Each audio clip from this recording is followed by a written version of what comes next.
Hello everyone, welcome to Deal Academics. तो आज की वीडियो में बात करने वाले हैं आपके क्लास 10th इकोनॉमिक्स के मोस्ट इंपॉर्टेंट टॉपिक्स के बारे में बात करने वाले हैं।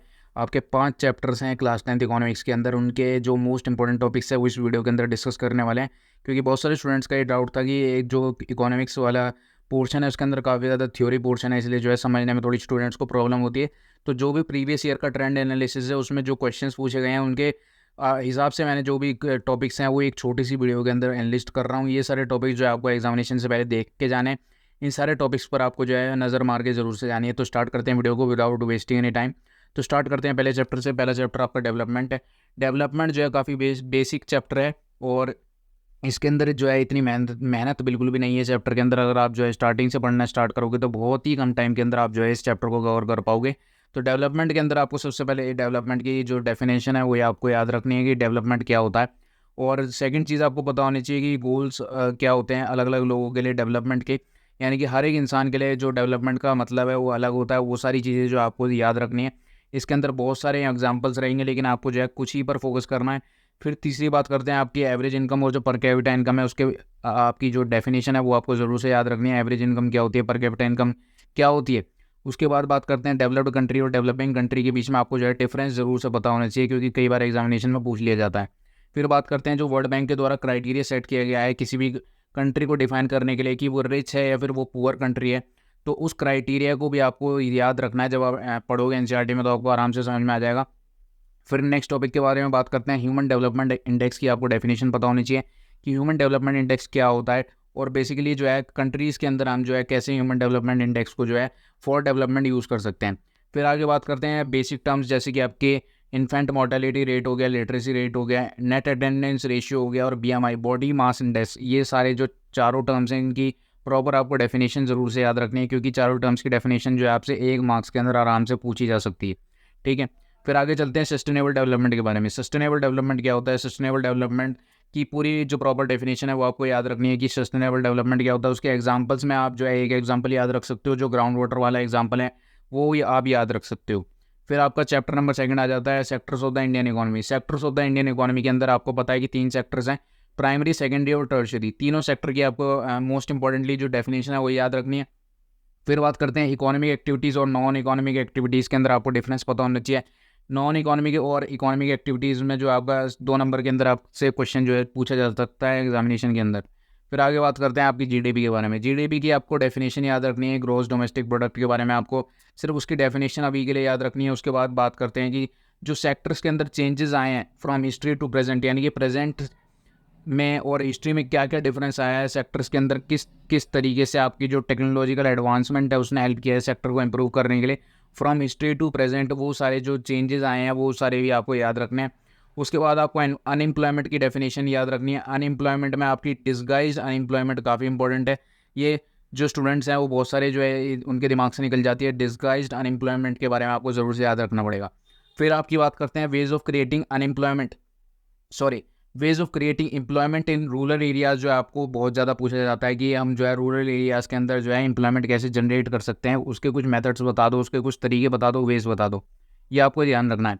कई बार प्रीवियस ईयर में आपसे पूछा जा चुका है कि ways of creating employment in rural areas के बारे में कुछ आपको पॉइंट्स देने पड़ेंगे, लिखने पड़ेंगे, तो इसके लिए भी आपको ज़रूर से जो है याद रखना है। फिर आगे बात करते हैं ऑर्गेनाइज सेक्टर और आपके अनऑर्गेनाइज सेक्टर के अंदर डिफरेंस आपको पता होना चाहिए और आपका एग्जाम्पल्स के साथ जो है आपको इसके बीच में डिफरेंस ज़रूर से आना चाहिए। फिर बात करते हैं पब्लिक सेक्टर और आपका प्राइवेट सेक्टर के बीच में भी आपको डिफरेंस याद रखने पड़ेंगे। इसके अंदर आप जो है मेजर 2 से 3 डिफरेंस याद रख सकते हो। उसके बाद बात करते हैं आपकी अंडर एम्प्लॉयमेंट की डेफिनेशन भी आपको याद रखनी है। ठीक है, sectors of the Indian economy से यही पोर्शन आपको याद रखना है। फिर आते हैं आपका मनी एंड क्रेडिट वाले चैप्टर में। मनी एंड क्रेडिट वाले चैप्टर के अंदर आपको जो है money as a medium of exchange के बारे में याद रखना है और जो हिस्ट्री के अंदर हमारा बार्टर सिस्टम चलता था उसके बारे में भी आपको थोड़ा बहुत पता होना चाहिए कि बार्टर सिस्टम क्या होता है। फिर आगे बात करते हैं मॉडर्न फॉर्म्स ऑफ मनी के बारे में। मॉडर्न फॉर्म्स ऑफ मनी का मतलब है यानी कि जो आपकी टेक्नोलॉजिकल एडवांसमेंट आई है हमारी मनी के अंदर, तो वो सारी चीज़ें आपको याद है जिसमें मॉडर्न फॉर्म्स ऑफ करेंसी, जैसे कि आपका करेंसी हो गया और आपके अंदर बैंक में जो पैसा डिपॉजिट होता है, जो आपका टेक्नोलॉजिकल एडवांसमेंट से हमारी जो मॉडर्न फॉर्म्स आई है मनी की, वो सारी चीज़ें आपको याद रखनी है। फिर आपको डीडी के बारे में पता होना चाहिए, डिमांड डिपॉजिट के बारे में, डिमांड डिपॉजिट क्या होता है। फिर कोलेटरल जो कि हमारा सिक्योरिटी मनी होता है उसके बारे में भी आपको पता होना चाहिए। फिर बात करते हैं फॉर्मल सेक्टर लोन और इनफॉर्मल सेक्टर लोन के अंदर आपसे डिफरेंस पूछा जा सकता है एग्जामिनेशन के अंदर। इसके अंदर भी आपको 2 से 3 पॉइंट्स जो है ज़रूर से याद रखना है। फिर फॉर्मल सोर्स ऑफ क्रेडिट और इनफॉर्मल सोर्स ऑफ क्रेडिट के बीच में भी आपको डिफरेंस जो है वो याद रखना है। और इसके जो है 3 से 4 पॉइंट जो है आपको ज़रूर से याद रखना है और काफ़ी ज़्यादा इंपॉर्टेंट पॉइंट है। फिर आता है मोस्ट इंपॉर्टेंट पॉइंट इस चैप्टर का, जो कि आपका self help groups. Self help groups जो है रूरल एरियाज़ में सेटअप करे जाते हैं मेजरली। उसके अंदर जो आपकी डेफिनेशन है वो ज़रूर से याद रखनी है आपको, सेल्फ हेल्प ग्रुप्स क्या होते हैं, और साथ ही साथ इसकी जो भी मेजर एडवांटेजेस हैं वो आपको पता होनी चाहिए। फिर आगे चलते हैं, आगे जो है हमारा 4th चैप्टर आ जाता है globalisation in the end the Indian economy. Globalisation के अंदर सबसे पहले आपका ग्लोबलाइजेशन की मेजर जो है आपकी डेफिनेशन है वो आपको ज़रूर से याद रखनी है ग्लोबलाइजेशन की। और उसके बाद जो मल्टीनेशनल कंपनीज़ होती हैं उसके बारे में याद रखना है।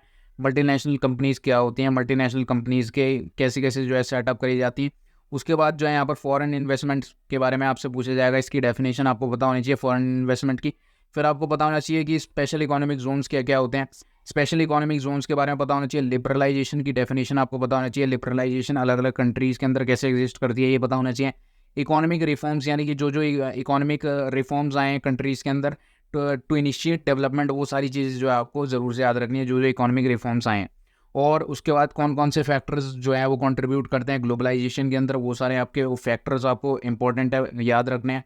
उसके बाद आपको पता होना चाहिए कि फॉरेन ट्रेड क्या होता है। फॉरेन ट्रेड के बारे में जो आपको डेफिनेशन याद रखनी है और कैसे कैसे अलग अलग कंट्रीज़ के अंदर फॉरेन ट्रेड होता है, वो सारी चीज़ें आपको पता होनी चाहिए। फॉरेन ट्रेड हो गया, फॉरेन एक्सचेंज हो गया, वो सारी चीज़ें आपको पता होनी चाहिए। फिर आपका आता है chapter number 5, that is consumer rights. देखो कंज्यूमर राइट्स जो है एक थोड़ा सा ऐसा चैप्टर है जो कि आपका थोड़ा सा प्रोजेक्ट बेस्ड चैप्टर है। क्या है? प्रोजेक्ट बेस्ड चैप्टर है। इसके अंदर जो है आपसे एग्जामिनेशन में हो सकता है इतने क्वेश्चंस ना पूछे जाए, लेकिन जो है आपके प्रोजेक्ट के लिए काफ़ी ज़्यादा इंपॉर्टेंट चैप्टर हो जाता है, जिसके अंदर आपसे एग्जामिनेशन के अंदर 1 नंबर के क्वेश्चन जो है ज़रूर से पूछे जा सकते हैं। कि आपको पता होना चाहिए कंज्यूमर क्या होता है, कंज्यूमर मूवमेंट कहाँ हुई थी, कब हुई थी, वो सारी बातें आपको पता होनी चाहिए कंज्यूमर मूवमेंट के बारे में।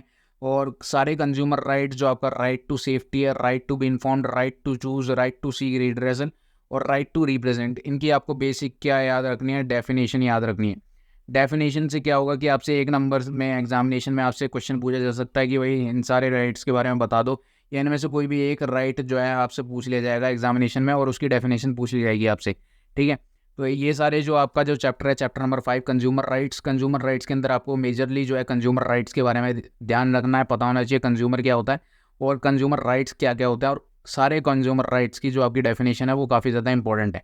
ठीक है, ये आपकी वीडियो थी। अगर आपको इस वीडियो से रिलेटेड बाकी कोई भी डाउट हो या फिर आपको जो है और भी कोई वीडियो चाहिए हो तो आप जो है कमेंट सेक्शन में ज़रूर से बताइएगा। तब तक के लिए मिलते हैं नेक्स्ट वीडियो के अंदर। Thank you for watching.